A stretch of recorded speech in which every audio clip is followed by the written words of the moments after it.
بسم اللہ الرحمن الرحیم۔ السلام علیکم۔ ایک بوڑھے شیخ کو اپنا ایک مرغا بہت پیارا تھا۔ اچانک ایک دن وہ چوری ہو گیا۔ اس نے اپنے نوکر چاکر بھگائے، پورا قبیلہ چھان مارا، مگر مرغا نہیں ملا۔ ملازموں نے کہا کہ مرغے کو کوئی جانور کھا گیا ہوگا۔ بوڑھے شیخ نے مرغے کے پر اور کھال ڈھونڈنے کا حکم دیا۔ ملازمین حیران ہو کر ڈھونڈنے نکل پڑے، مگر بے سود۔ شیخ نے ایک اونٹ ذبح کیا اور پورے قبیلے کے عمائدین کی دعوت کر ڈالی۔ جب وہ کھانے سے فارغ ہوئے تو شیخ نے ان سے اپنا مرغا گم ہونے کے بارے میں ذکر کیا اور ان سے اسے ڈھونڈنے میں مدد کی درخواست کی۔ کچھ زیر لب مسکرائے، کچھ نے بوڑھے کو خپتی سمجھا، مگر وعدہ کیا کہ کوشش کریں گے۔ باہر نکل کر مرغے کی تلاش پر اونٹ ذبح کرنے پر خوب گپ شپ ہوئی۔ کچھ دن بعد قبیلے سے بکری چوری ہو گئی۔ غریب آدمی کی تھی، وہ ڈھونڈ ڈھانڈ کر خاموش ہو گیا۔ شیخ کے علم میں جب یہ بات آئی تو اس نے پھر ایک اونٹ ذبح کیا اور دعوت کر ڈالی۔ جب لوگ کھانے سے فارغ ہوئے تو اس نے پھر مرغے کی تلاش اور بکری کا قصہ چھیڑا اور قبیلے سے کہا کہ اس کا مرغا ڈھونڈ دیں۔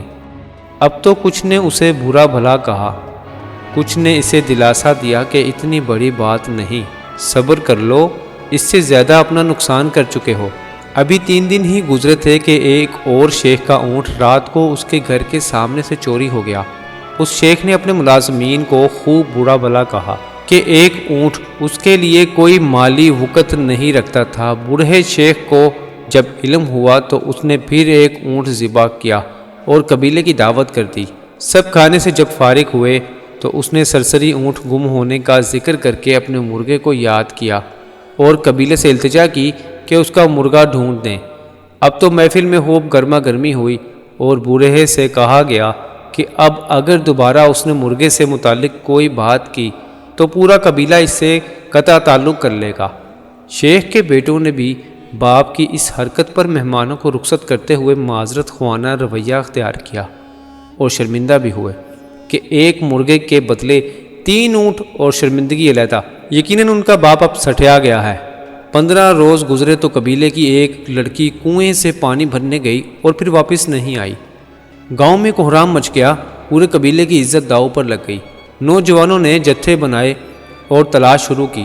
پہلے گاؤں، پھر ارد گرد، پھر مزید گاؤں کے لوگ شامل ہوئے اور ارد گرد کے گاؤں سے معلومات کی گئی کہ کچھ ڈاکو قریب پہاڑ کی غار میں کچھ عرصے سے رہ رہے ہیں۔ گاؤں کے لوگوں نے چھاپا مارا، وہاں لڑائی ہوئی، اموات ہوئیں اور لڑکی برآمد کر لی گئی۔ لوگوں نے وہاں اونٹ، بکری اور مرغے کی باقیات بھی ڈھونڈ لیں۔ تب انہیں احساس ہوا کہ بوڑھا شیخ کس طوفان کے آنے کا انہیں اندیا دے رہا تھا۔ اگر گاؤں کے لوگ مرغے پر ہی متحد ہو جاتے تو آبرو تک بات نہ پہنچتی۔ بالیقین ہم انہیں قریب کے چھوٹے سے بعض عذاب اس بڑے عذاب کے سوا چکھائیں گے تاکہ وہ لوٹ آئیں۔ یہ اللہ کریم کی سنت ہے کہ وہ بڑی تکلیف سے پہلے چھوٹی تکلیف سے تنبیہ فرماتا ہے تاکہ اہل عقل سمجھ جائیں اور اپنی اور اپنے ملکیتی ریوڑ پر توجہ دیں، اس سے قبل کہ اسے بھیڑیے نوچکائیں۔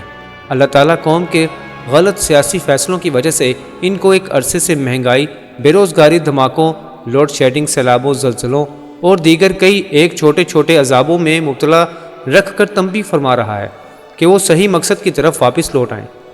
دینی جماعتیں پہلے دن سے انہیں متوجہ کر رہی ہیں، لیکن وہ سب کچھ عیاں ہونے کے باوجود دین اسلام کی طرف لوٹنے کے لیے تیار نہیں ہیں۔